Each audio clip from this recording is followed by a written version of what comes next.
We won the gold medal. 5 minutes later, my world fell apart. I didn't live the journey. That's a big bummer. If you do not love the journey, smell the roses, live each day on purpose, when you get to the destination, it's not going to be worth it. I had to take accountability. So the lesson I learned on the way to Beijing is that I was only focused on the end result. I was putting my family on hold. I was only focused on winning because if I'm not going to have a baby, I'm going to kick ass and win and make this time that I'm not starting a family worth it. And my way of doing that was just to eat, breathe, sleep volleyball. And within that, I took for granted my husband. I took for granted my friendships, and I didn't live the journey.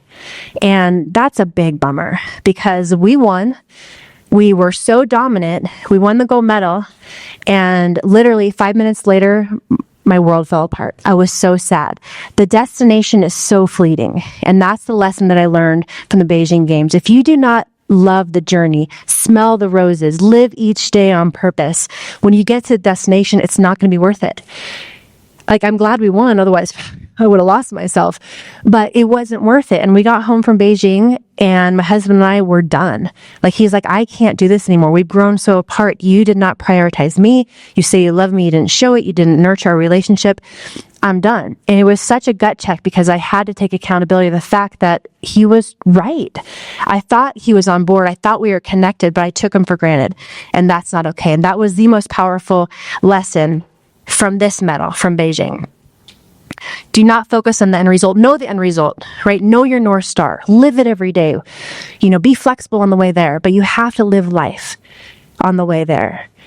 My sports psychologist, Michael Gervais, he said, Kerri, what are your priorities in life? 3 or 4 priorities. What are they? And I came down to my faith, my family, and me. And me is like, they're all full plates, but me is like my career, my passions, my growth. And he's like, all right, you know your priorities. I recommend that all of you guys figure out your priorities. And then when life gets wonky, when you feel dissatisfied, when something is off, go back to those priorities. And I promise you, you will realize that one of those buckets is not being addressed.